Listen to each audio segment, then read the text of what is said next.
Thanks so much. Thank you. Welcome. Great. Just be 1 second to get set up. All right. It's lovely to be with you. It's very strange to be billed as an international speaker, but actually to be a Brizzy local. When I took on this gig initially, I was deeply embedded in the UK and have been there for 5 years. Without giving too much biographical information, though would love your prayers, my brother-in-law was diagnosed with terminal cancer and initiated a move back to Australia. So we literally flew back in on Wednesday while he was under the knife.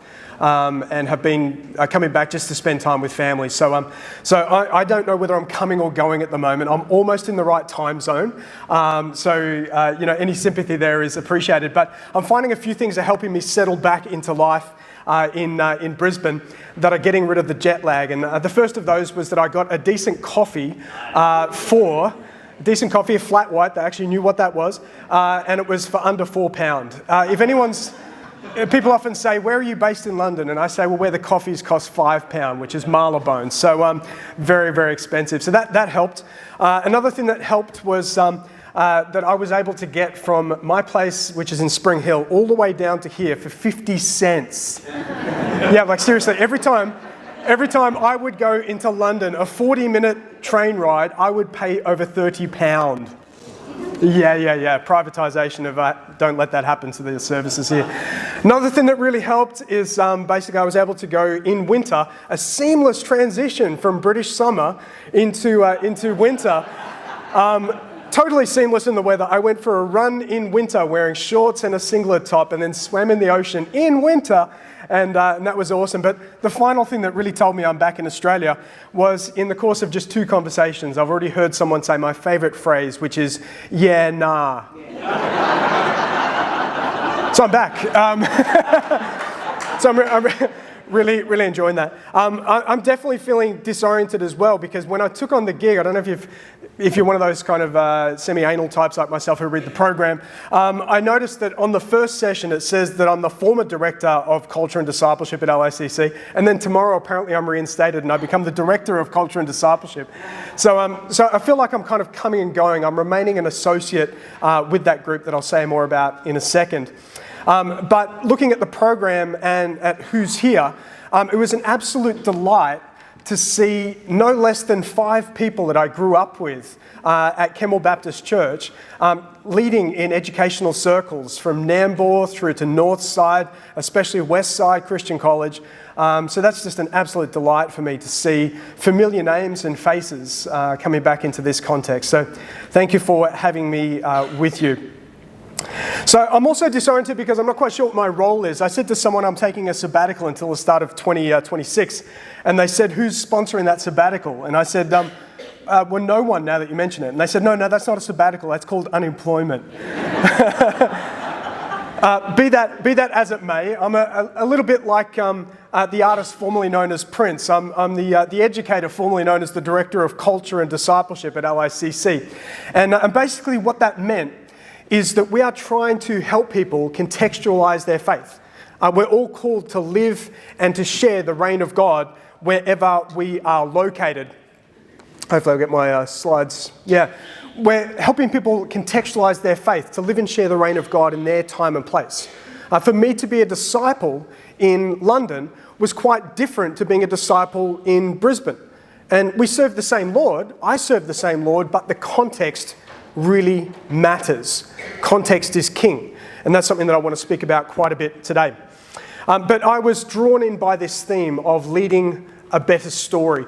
I can't think of any time that it's been more crucial that we have clarity on what the story is and what it means, not simply to talk about it, to speak a better story as you talked about in the Christian Teachers Conference recently, but to lead in turbulent times, to lead that better story. And I'll speak more about that in a moment. So I've been in and out of educational circles for about the last 30 years, which is nothing compared to many of you here. I recognise that the wisdom is infinitely more in the room than is on the stage. And that will also spark the way that I lead this session. It's going to be less of a lecture and I know that you're on holidays, kind of almost, but it's going to be more of like a large classroom, if that's cool, because I come from teaching background. So we're going to have no less than 4 5-minute breakouts. We're going to chat with each other in pairs. So just so that you're kind of mentally braced for that. Not triplets if you can help it. It'll be pairs, that's right. Start looking around, who do I want to chat with, who do I want to avoid. But my 30 years in education, I started as a physical education and science teacher. You'll tell with the way that I run time that basically I was a PE teacher. I went from that into youth work, youth pastoring. I was then doing some studies looking at how to commend the Bible to non-Christian teenagers. Went into theological education, talking about worldviews and faith work integration and youth in the churches. So it feels like I can never quite get away from education everywhere I've been. It's just something that's deep in my bones. I then went into to doctoral work, looking at the place of sacred texts in secular education, doing some consultancy work with Christian Schools Australia and other groups. And more recently in the UK, I've been working with guys like Chris Wright, a good friend of mine, mentoring leaders in education and people in other workspaces to live their faith. And across each of these contexts, the message really has been the same, that God works through us. I love Augustine's phrase, without God we cannot, without us he will not. God is pleased to work through us. And he works through us, not just as a pastor, not just as a cross-cultural missionary. He works through us whatever you do, wherever you are, whoever you are. And I think I sometimes miss this in the early days of my teaching. I went in with a very specific evangelistic mindset into the state school sector. That's where I'd done most of my teaching. And I really just wanted to see kids come to Christ and join the youth group and go to church on Sunday. And there was good to that, but I don't think I saw that every aspect of my teaching was part of the mission of God when rightly understood. Coram Deo, living before the face of God, walking with God. That our teaching in its very essence, in every subject area, not just ones that are more explicitly about faith, that all of that matters. And that's certainly close to the heart of LICC, the group that I work for, where we would speak of this sacred secular divide. That we think that some parts of life are sacred, that when I open the book of God on Sunday, that's sacred, but I open the book of nature on Monday, and that's just secular. Does it really matter to God? And I want to say, no, that does matter to God. If Christ is Lord of all, then all of it matters. And we need to intentionally live before the face of God in every area of life. So we would talk about whole life discipleship. It's a wonderful tautology. There's no other type of discipleship than whole life discipleship, because Christ is Lord of all. But a whole life disciple we would define as someone who is learning to follow the way of Jesus in their place and at this time. Now, we needed a definition like this because often we think of discipleship as located in a building or a particular program or a project or a curriculum, but actually it literally is, if you know the etymological roots of curriculum. Curriculum vitae, for instance, it's the course of life. And actually that there's both the course, if you think of a chariot in a race, that's where the original phrase came from. It's got the course that the chariot goes on, but it's also got the running of the race itself. So it's not just the what you learn, it's the way you journey. The whole of your life is the curriculum of God. I've written a lot about God's curriculum, that he forms us in a certain way when we journey alongside God. And I think this is crucial because right at the heart of this, the word disciple, matheteo in the Greek, actually it doesn't distinguish between teacher and learner. It's a composite word that includes a teacher and learner in a community of practice. So for those who are fans of Eddie and Wenger Trainer and the like, community of practice is embedded right at the heart of what it means to be a disciple. So good teaching and good discipleship, in my mind, are indistinguishable. You're in the right place if you're calling others to become disciples and you're yourself being a disciple of Christ. But if we look at that definition and we say in their place and at this time, what time and place are we in at the moment? What time and place are we in at the moment? Well, I'd say we're in a time and place that is profoundly confused. Do you sense that when you talk to your kids? Do you sense that when you talk to your colleagues? When you talk to your family, your friends, your neighbours? We are profoundly confused. We desperately need a better story. Now, given that I was invited here coming from the UK, I will include quite a bit of UK stuff just to give you a flavour of what's happening over there and bounce off what Mike said about the quiet revival and the like. But let me give a bit of a capture of some of this confusion, and I will have some text-heavy slides. I'll give a link in a few minutes to all the slides if you want to download any of them so you don't need to excruciatingly take notes. So about the time I entered into primary school, I can age myself here. Alistair McIntyre is one of my favourite philosophers. He just passed away this year. He wrote a brilliant book called After Virtue. And in the second edition, page 216, it was seared into my mind from the doctoral studies, he had this wonderful quote. He said, "Humans, in our actions and practice, as well as in our fictions, are essentially storytelling animals." We're storytelling animals. I can only answer the question, what am I to do? How am I to act? If I can answer the prior question of what story or stories do I find myself a part? If you deprive children of stories, then you leave them unscripted, anxious stutterers in their actions as in their words. Mythology, and by that he doesn't mean made-up stories, he means archetypes, big stories. Mythology in its original sense is at the heart of things. As you look around, do you see these unscripted, anxious stutterers in your schools? People who don't know what story they're in and are trying to find a story or generate a story for themselves. And that is profoundly destabilizing. That's exhausting emotionally. That's anxiety-inducing. So by the time I entered into high school or around that time, a number of military strategists in the States came up with the phrase VUCA. Who's heard of VUCA before? Yeah, most of you guys in the room. So VUCA, interesting phrase, volatile, uncertain, complex, ambiguous. It was used in military language to describe the changing world. This is just before the Gulf War. Things were kicking off everywhere, and they realised that we couldn't train leaders in the same way we used to in the military. Now, gradually this term spread through, particularly when it got to 9/11. I don't know if you can remember where you were. I was teaching in Charters Towers when 9/11 happened, the Twin Towers. But by the time it got to 9/11, this language had gone from the military world and starting in business and became widespread in the business world. And then it became just commonplace in education and other places to say, this is the kind of world we are now in. It's volatile, it's a tinderbox, it could blow up. It's uncertain, we don't know what's coming next. We're just getting ready for the next problem. It's complex. The agents and the systems are interacting in ways that are unpredictable. So we can't map it out, the cause and effect of breaking down. And it's ambiguous. Our words don't mean what they used to. The value systems are changing. So this is the kind of world that we were in, and still are to some degree. But if I move through now to, from our chaotic time, our complex time, I think we are now in a chaotic place. Who's heard of the acronym BANI? Has anyone heard of BANI? Less people. Jamai Cascio from the Institute of Futurology, which sounds, awfully pretentious, but interesting guy.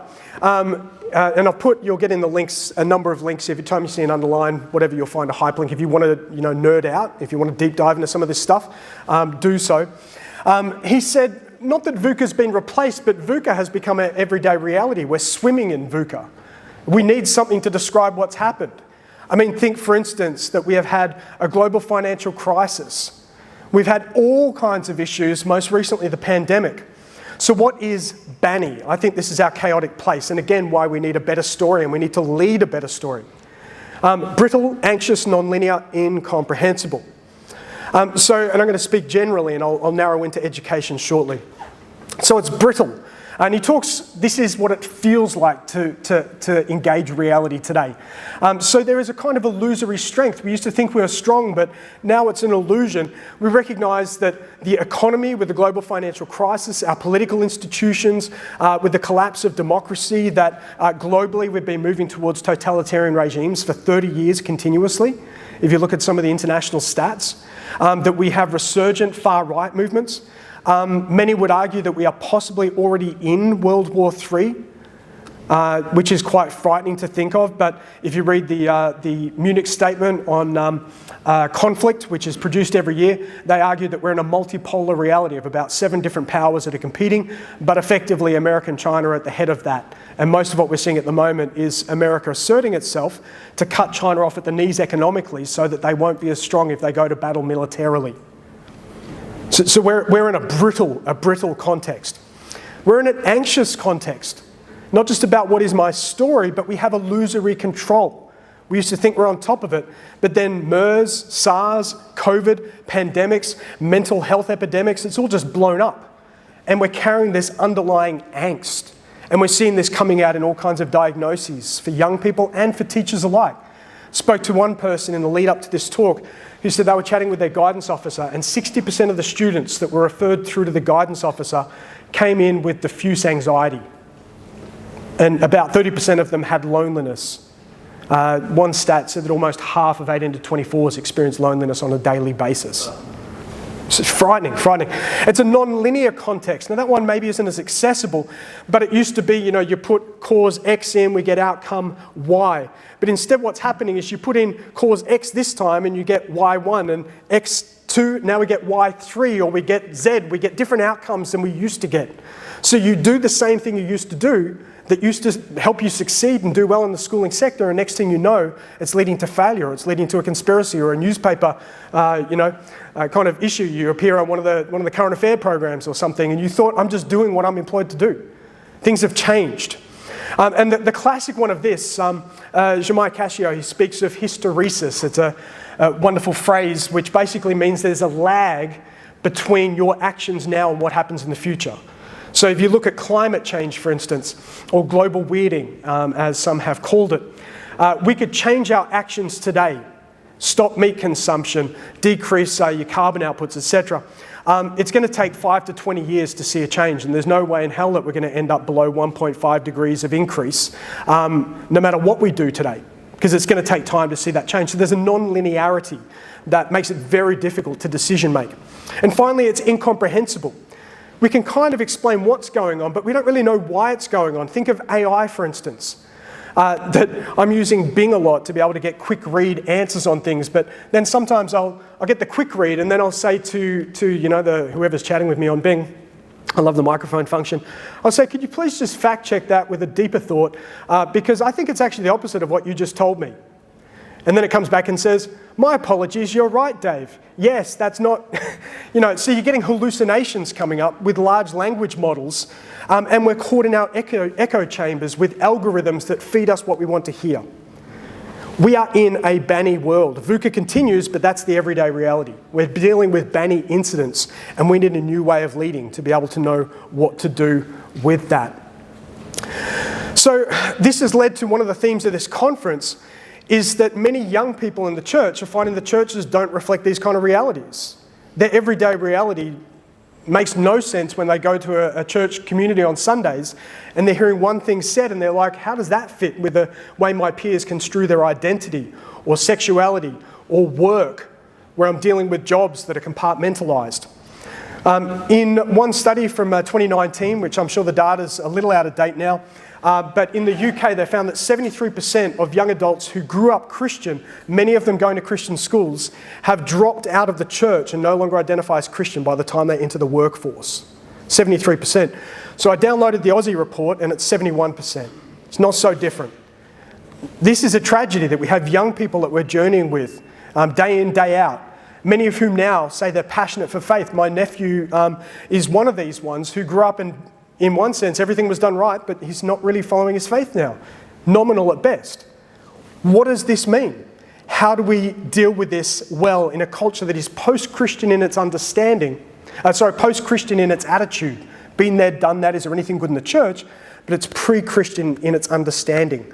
Many people couldn't even fill a postcard with what they understand Christianity is about, and much of it would look more like The Simpsons than actually what good theology would say. Now, I know this is a depressing start to a talk, but I want to paint the context well, because I think unless we see rightly, and that's one of the things in a complex context, is our first task now is not to be motivational and inspiring and rally everyone to the cause. It's actually to rightly name reality. if you can't rightly name reality and work in a constructive way together to find a way forward, you're stuffed. So we need to rightly name our reality before we start looking at where to go with this. Now, I'd love to say it's just the young people that are affected by this and that it's just in areas that are really down and out and struggling. But I was living in the leafy, rich area of Buckinghamshire in the UK. And I took these photos, there's going to be 2 slides of it. I took them on the last Sunday I had before moving back to the UK. And every Sunday I would see at this roundabout, Pete and Rose and a team of about 10 to 15 people wearing yellow hats, putting out placards on the major roundabout in Beaconsfield, one of the most highly educated areas of all of the UK. And I'm not mocking them. I had a really good conversation with them just about what are you concerned about.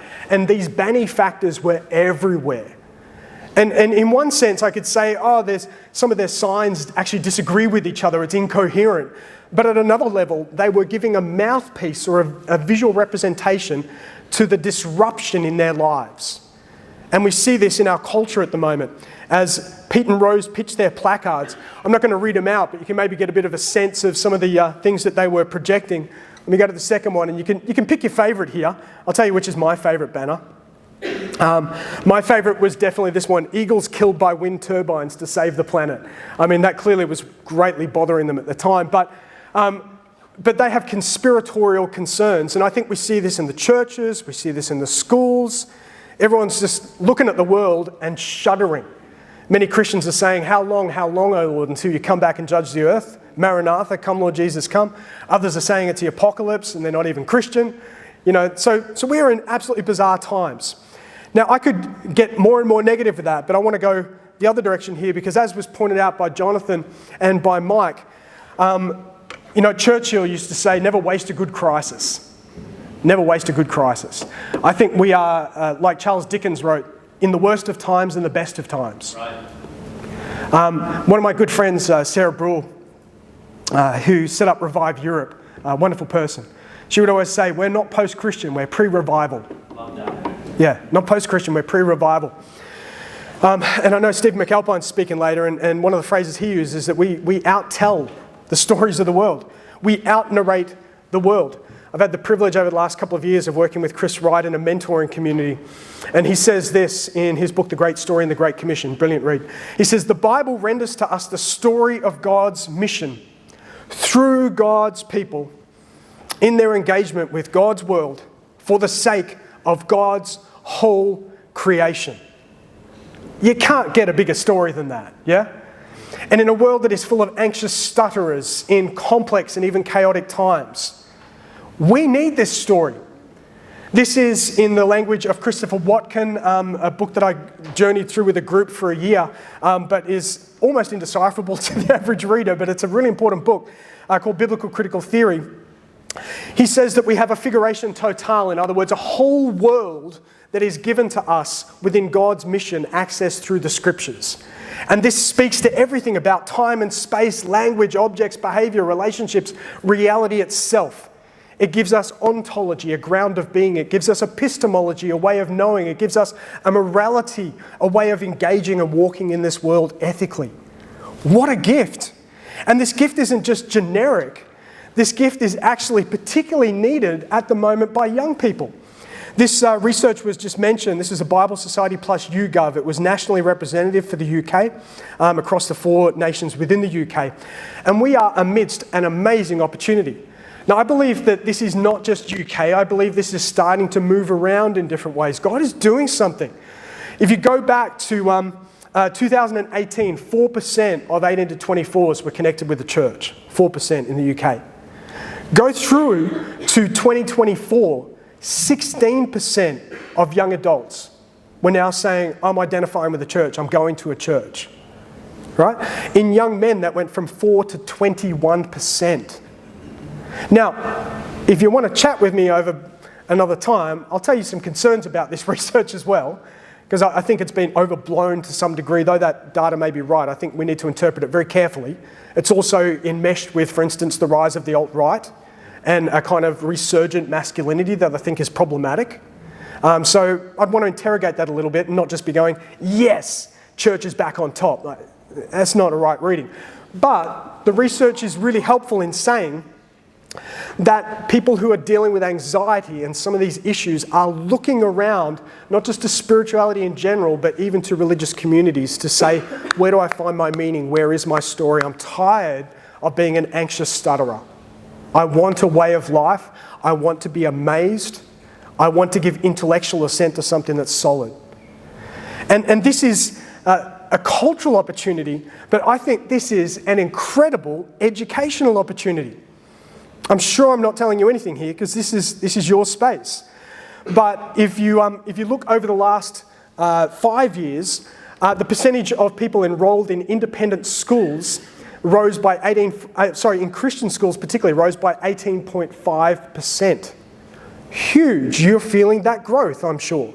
It's been up 35% since 2013.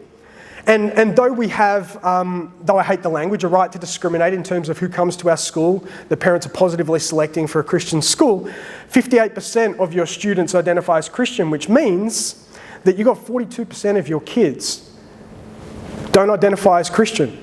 And you have them in an environment, not to indoctrinate, but you have them in an environment to show the better story in a coherent, comprehensive way. What an incredible discipleship opportunity. And that though the media is often on your backs about how you're balkanizing society and more people are going to Christian schools and to state schools, and though I've got a deep love of state schools and my background in that, my dad and mum were teaching in state school, the reality is that the stereotypes don't hold. Thanks to research by ACS, also research by CSA and the Carter's Education Survey, customised for Australia, that these kind of expectations and experiences of parents don't line up with what the media is saying. Actually, they're opting for Christian values and ethos. That you are developing global citizens, that you are welcoming and supportive communities. Of course, there'll be failures, but by and large, you're developing servant-hearted leaders who positively impact their futures, and that if we remove this option and the government support that goes with it, that is the whole of society's loss, not just the church's loss. So I want to encourage you that in the midst of this problem, that actually there are some great opportunities here. Now that may well be the longest introduction in the history of a talk. If you want to get the slides, you can use either the bit.ly link or you can use the QR code. But all of this is to set the ground to say why we need to learn how to be adaptive leaders in complex times. When I looked at this theme, we are absolutely in complex times, but it calls for a different style of leadership than often what we've seen. I was chatting with Mike about how many younger leaders are nervous to step into middle and upper level roles in education. It's not that they're not there, it's not even that they don't have good character, sometimes the biblical literacy is low, but there's a hesitancy to step in. And there's a bunch of reasons for that, but I do suspect one of the reasons, and this is no criticism of the leaders in the room here who have served for 30 plus years, but the way of leading has to change in complex times. It just has to change. You can't just be the figurehead like a military general who plans but doesn't tell the troops why they're going onto the front line and sacrificing their lives. It requires a group approach. It requires humility. It requires construction together of solutions. It cannot just be directives where you try and inspire people with good microphone work. It's a different way of being and of naming reality. And that's what I want to talk with you about today, is how do we not just teach a better story, but how do we lead a better story in banny times, in these complex times. Now, I am an academic, which means I feel like I'm plagiarising to not put sources. I'm not going to talk through any of these, but if you download the slides, and again, if you want to deep dive, these are some of the sources whirring in the background. There's a few others there as well that you'll kind of pick up that I'm drawing from. But I want to highlight one in particular, which I think is a brilliant book to work through with a leadership team. It's Todd Bolsinger, I think he's at Fuller, heads their Leadership Institute. He wrote a book called Canoeing the Mountains. Who's read Canoeing the Mountains? Quite a few.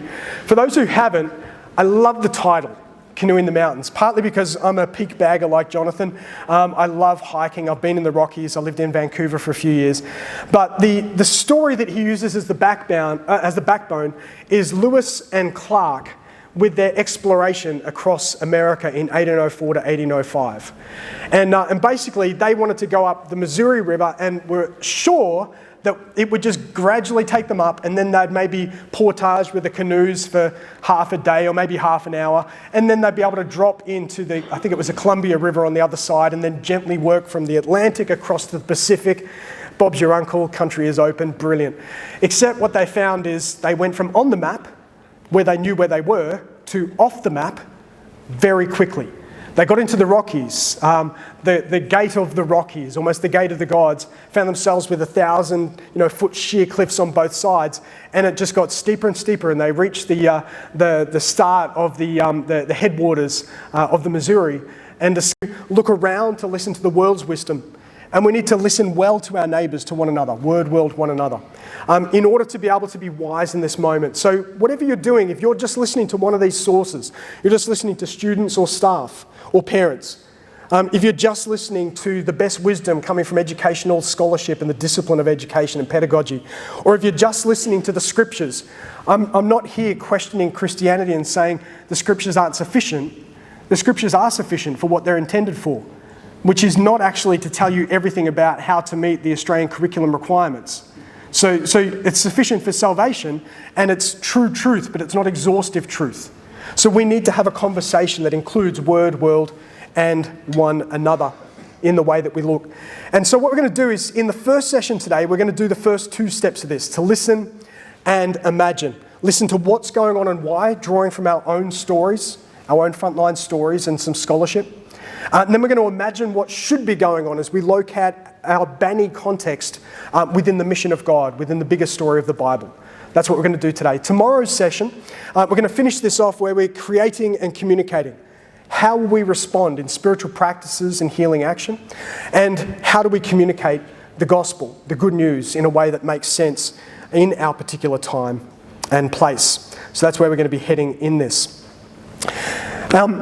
I also want to say, as we move into these kind of 5-minute blocks of conversation and hearing from each other, that we will sometimes speak of Lectio Divina, that there is kind of a divine reading of the scriptures. But I want to suggest that when we are attentive to the Spirit and to each other, that there is a conversatio divina, a conversation that is sacred, that God meets us when we listen well to each other, not just coming to talk, but to listen to each other as well. So we're going to have some spots where I'll integrate a little bit of silence, some prayer, so that we might truly listen to each other, listen to God, listen to what's going on in the world, and become wise to lead better in an adaptive way in this time. So towards that end, I just want to have 30 seconds of silence as we just settle our hearts, and that we ask that we might hear from the Lord who speaks.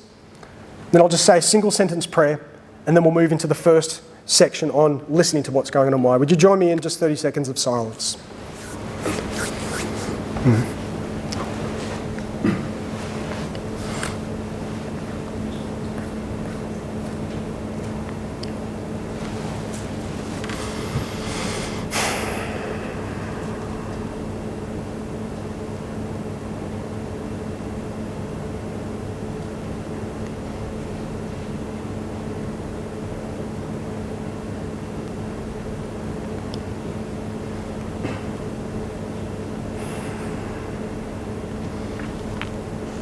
So beyond technique, beyond smarts, beyond our plans and strategic goals, we need you.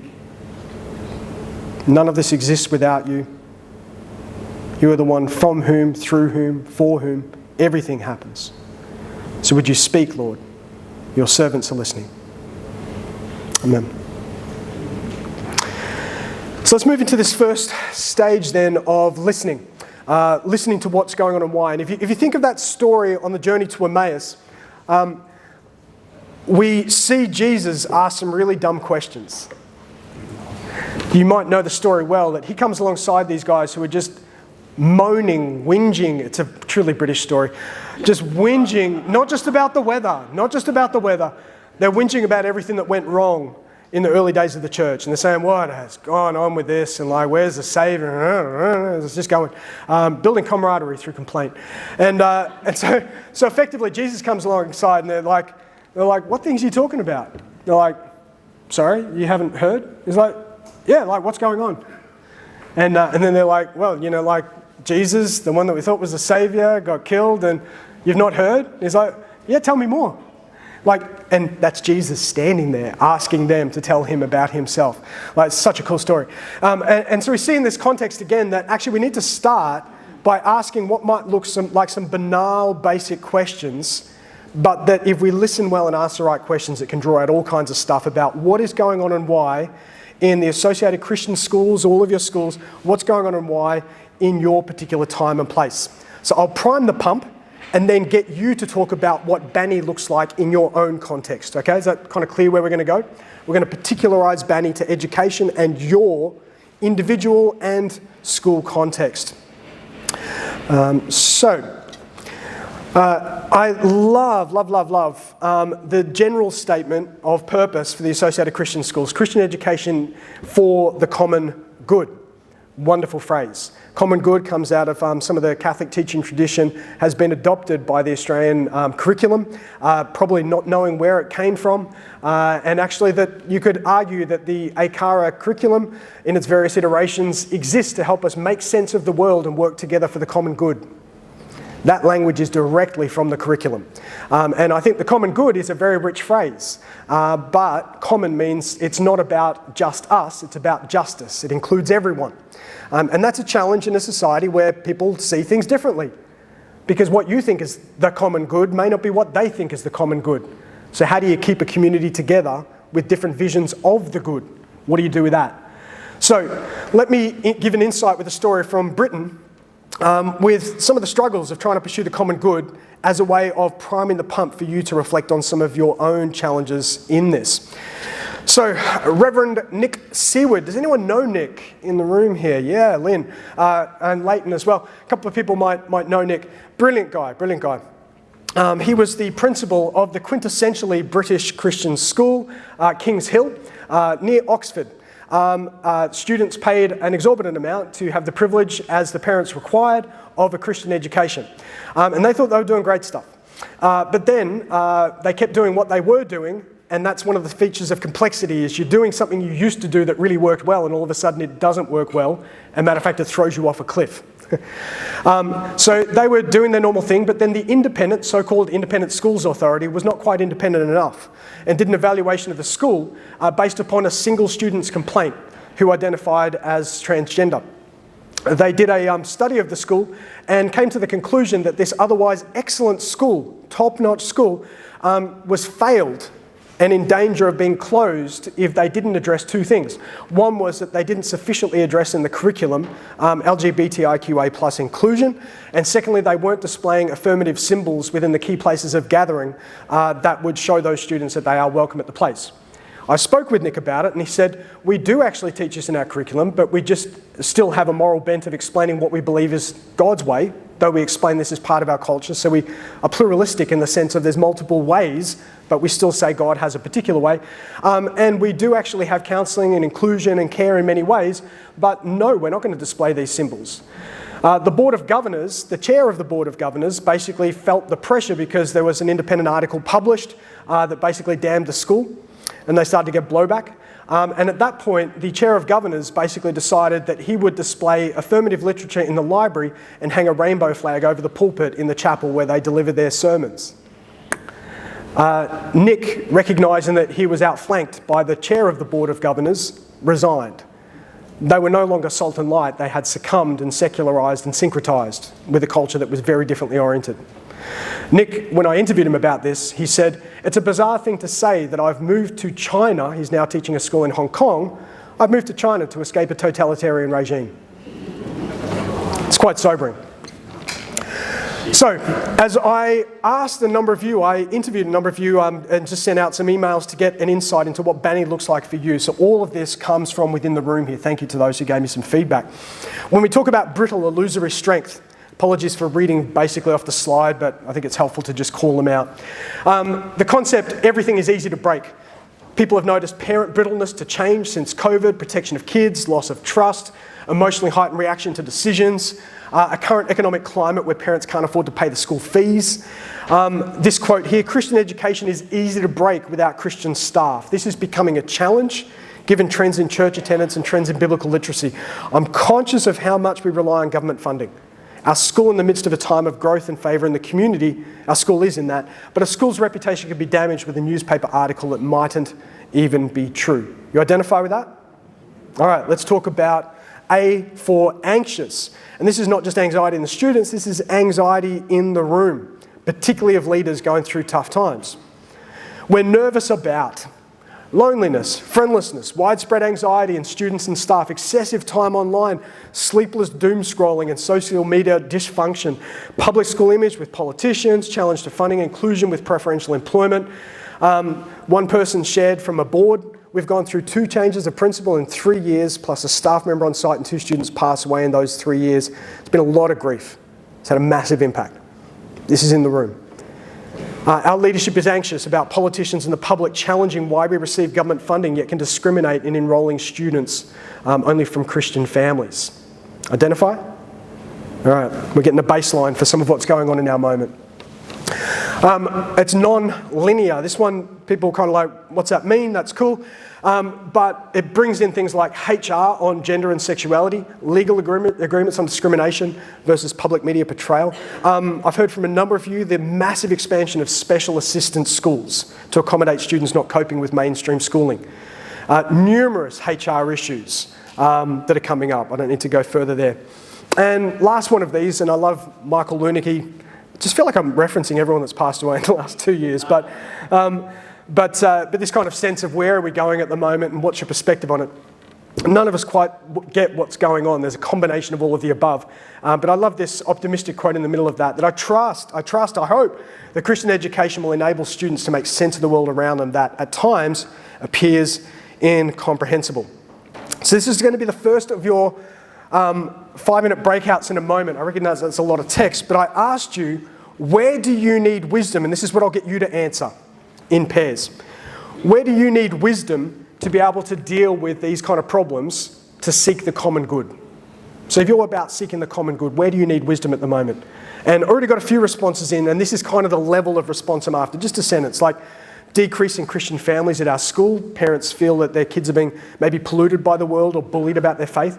How do you get quality Christian teachers who are well-formed and good educators? How do you integrate the liberal arts with the curriculum requirements? How do you deal with gender transition stuff? How do you work with rather than rally against AI? All of these problems and more. So it's going to be over to you. What I'm going to do is have a minute of silence first for you to frame up a specific issue that you personally are dealing with in your school that you need wisdom for. So just a minute to frame it up. It might just be a single sentence. And then I'm going to get you to go in pairs, and then you'll have 4 minutes to just share with your partner what is that issue and what does that look like? What form does Banny take in your particular context? You with me? All right, now, I was a PE science teacher, which means I'm both going to be staunch on I'm going to be stern and strict on the time, and I'm also going to be precise on it. So it's only going to be 5 minutes total, 1 minute of silence, and then 4 minutes where you basically chat, and then we'll come back to the front, and then we'll keep moving forward to why is this going on. So let's take 1 minute starting now of silence to frame up the problem. 1 minute now. No chat yet. No chat yet. 1 minute to frame it, and then 4 minutes to chat about it in pairs. It might help to write it down.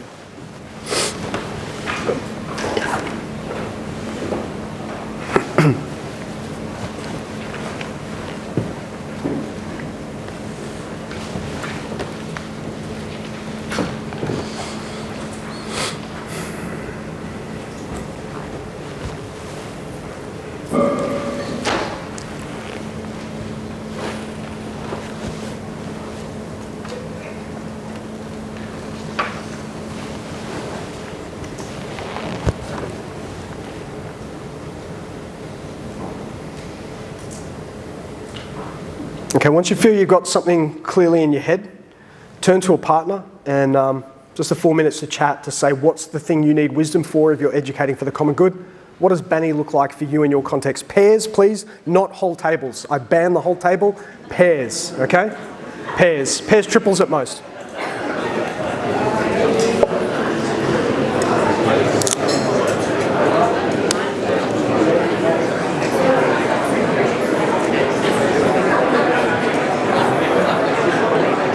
For my team to carry the conversation on beyond this conference when we go back to our school. Does that make sense? So I'm introducing you to a toolkit. giving enough of use that we can move on, but not so much that we can fully process it. So we've talked a bit about what's going on. Banny, why is it going on and how do we process this? This is pronounced Cynefin. Has anyone heard of the Cynefin framework? Anyone come across that? A few. I want to introduce you to a tool that I think is brilliant. If you nerd out on David Snowden's stuff, the guy is a mega brain, incredibly interesting guy who originally was training to be a Jesuit, ended up studying philosophy, anthropology, computer science, heads up a major institute in Wales. He describes himself as a lifetime curmudgeon. He is pretty dour and very dry wit in a truly Welsh way, but he really is brilliant. And he's been working on this tool with Mary Boone and some others for about 20 years to get to this point, and I think it's very, very clever what they do. And what they do, it's not a categorization model where you go, oh, this is in that category, but it's a sense-making model. So what that means is you're in a complex environment, how do you make sense of what's going on, and how do you respond? And so what he suggests is effectively there's 5 domains in this picture. I'm going to teach them by just using a quick example from a story of the second school I taught in. The first school I taught in was Ipswich State High School. I probably don't need to say too much. I thought Ipswich was complex, but when I moved to Charters Tower State High School, it became chaotic. It moved from VUCA to Banny. I discovered a community where I would regularly be asked by students how much I earned because their illiterate dad earned 10 times my amount. I had a 20% Indigenous population where we had one guy, for instance, Alan, who was a very gifted football player because it was an education community with about 5 schools there, where the state school would compete with the private schools, and the only point of pride for our school at that time was how we did in rugby league. And so Alan was expelled for really serious violence against pretty much every human on the planet, but was brought back in because he was the best rugby league player when we got into the season. He then knocked someone out in the last game when they lost the final and was then expelled again. All right, so we had 40% staff turnover per year. 40% staff turnover per year. One teacher relocated 1,600 kilometres to live in Charters Towers and left in 4 days. All right, so when I turned up to that environment, I was in the middle, which is called disorder. I've hit a situation that I don't know what's going on and I don't know what's up or down. I'm trying to work it out, a bit like how I feel at the moment with jet lag. What I need to do then is try and make sense of that by looking at what's in each of these quadrants. So the first one is what is obvious, and I use that example of Lewis and Clark with they were on the map and then they were off the map. They were on the map when they charted it, then they were off the map when they didn't really know what's going on and where to go. So the first thing I want to do is the right-hand side. I want to look at what's on the map for me in that situation. And these are technical challenges where we can solve them and we kind of know how it works. Off the map is more adaptive solutions where you're dealing with people, not just systems, right? More organic. So I started in the obvious. It's obvious, despite how I feel at this moment, that I can't run away from this class. And I also can't hit a kid, all right? I know that probably is really politically incorrect to say, but at that point as a young physical education teacher, I had other options up my sleeve when I saw that kind of disorder and mistreatment of people. I had certain boundaries as to what is required by statutory frameworks, right? So there's certain things that were just obvious. It's best practice, it's a rigid constraint. I don't need to debate about this, it's just what it is. You've got to deal with it, all right? And in a moment I'm going to ask you, I'm not going to do it as an activity, but I want you to think through, in your complex scenario you just described, what is in each category within that problem. So you might be thinking as I'm talking, oh, okay, this looks like disorder at the moment, but this aspect is obvious. All right? It's best practice. There's only one way to do it. Don't do this, do this. Yeah? First section. Second section is complicated. And the response here, I mean, the first one, you sense what's going on, you categorize it, and then you respond. In the second section, it's complicated. I sense what's going on, but then I need to analyse it because there's a range of options. I'm here to teach a certain subject with a certain curriculum. How am I going to connect this subject to these particular students? That's moving towards complex, but the requirements of the curriculum are there, and I need wisdom for how to be able to teach in this environment. So that there's certain things that are complicated, but it's still part of the map. I'm still on the map. But then I move down to a section that is complex. I'm dealing with, for instance, in this context, and this is not in any sense, I had many dear friends in the Indigenous community, but in Charters Towers, I chatted with an Indigenous guy for about an hour about what was going on, who was a little bit older in his community, and he said a rite of passage for the young people in our community is to be locked up in juvenile detention. If we are not locked up by the time we're 19, you're seen as playing the white man's game. So kids were actively committing crimes to show that they were actually not playing the white man's game to receive respect within their community. Right. Now, I'm not saying that that's normally the case and that is not meant to be a slur on Indigenous communities, but that was a reality in that school at that moment. And so I'm dealing with a very complex situation where I'm trying to work out behaviour management, teaching. I don't know how to do it. When I do this action, it doesn't work. When I tried what I did in Ipswich State High School, it didn't work the same way because we had a functional leadership where if a kid missed a detention or did that or slit your tyres, you'd know what to do and eventually you'd be able to wear them down. Not in this context. I went and said, this is dysfunctional, what do we do? And they said, they're your student, deal with it. I thought, okay, not so good. So it's complex. In a complex environment, you need to probe, you need to try multiple things in safe to fail experiments. You need to be agile, you need to experiment. Then you sense what works, amplify it. What doesn't, dampen it down.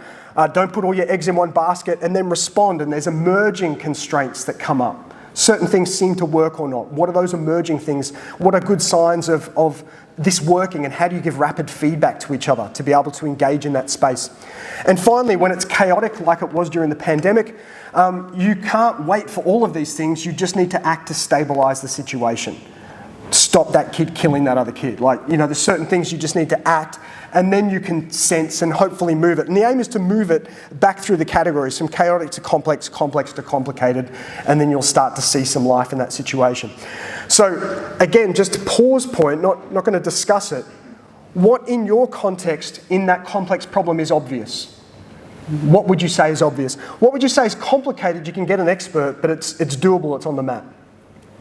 What would you say is complex that actually we just need to try a lot of things and see what works and get rapid feedback and work together on this? What would you say is chaotic that you need to go damage control but try not to cause more damage when you do it? Now, Snowden interestingly points out, you can see the wave at the bottom, or the cliff as he calls it.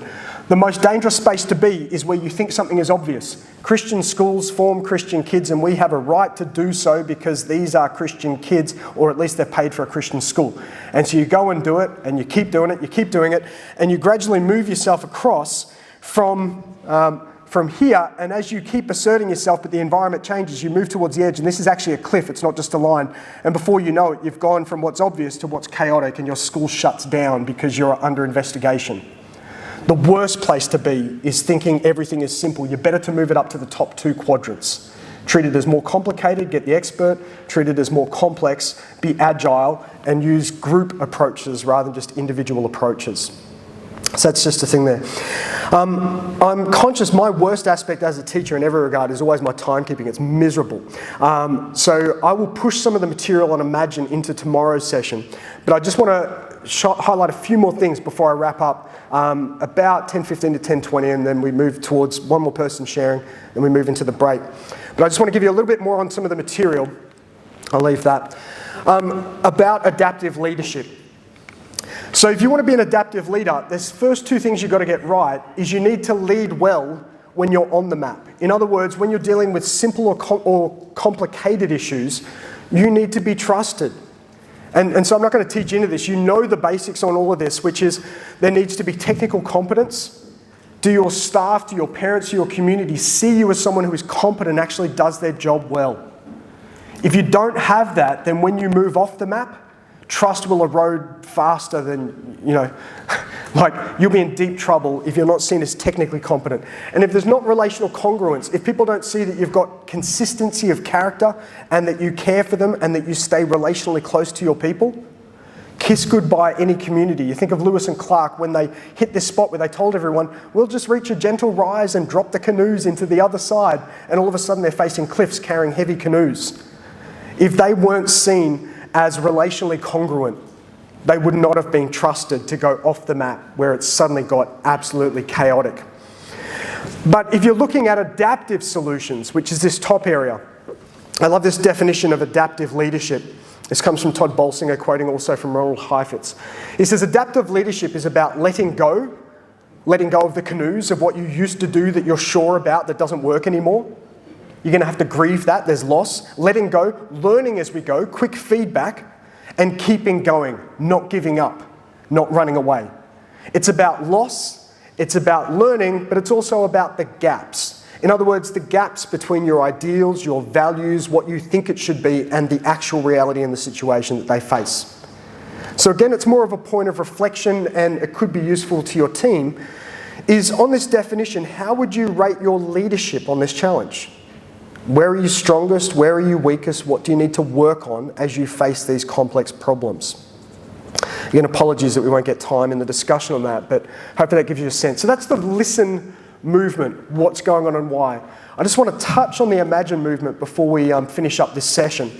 And the imagine movement there is, if you think of the story with Jesus, he asked these questions.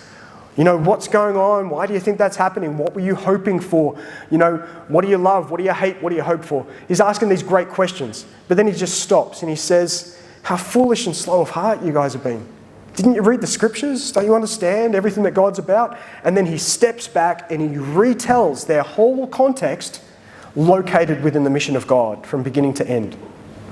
How does your complex problem look when it's located within the mission of God? So what we're really doing here is, again, we're trying to relate and listen to the ancient word, but relate it to the modern world with fidelity, faithfulness, but also sensitivity. So I just have 2 quick points on this one, and I will finish with one discussion point, and then we'll get the room back together at 10:20 for the final share before we take the break. It took a surprising number of hours to go through every single one of the schools represented here at this gathering, to not just grab your logo, but to see what your core statements were, your faith-based statements, your values. Yes, I've interrogated your schools, at least from your website, which websites are not a great representation of schools. But here's what I'm wondering is almost every school has statements beyond the Christian Education for the Common Good, which is a banner statement, that actually are part of your identity. And so there's a question on who are we? For instance, Borders, Rivers Christian College, Foundations for Life, Brisbane Christian College, Wisdom and Knowledge Through Christ, or Education with Wisdom up at Bundaberg. Hopefully you don't mind learning in this environment. If you're at Highlands, that's because we're educating learners for the whole of life, or something to that effect. So what I'm wondering is, as you think about your banner statement, as you think about the scriptures that you use, is there wisdom right at the heart of your school that might speak into how you deal with that complex problem? What wisdom might there be? I think what I might do is actually finish my session now with just 3 minutes in pairs for you to discuss that one together, of is there wisdom within your own statements that might shape or speak into just even one insight. And then after that 3 minutes, we'll gather the room back together for the final person who's sharing about one of our wonderful supporters and some of the products that help you in a banny age. So be blessed from this first session, have a chat, 3 minutes together, and then we'll draw you back together as we have one of our sponsors share. All right, thank you.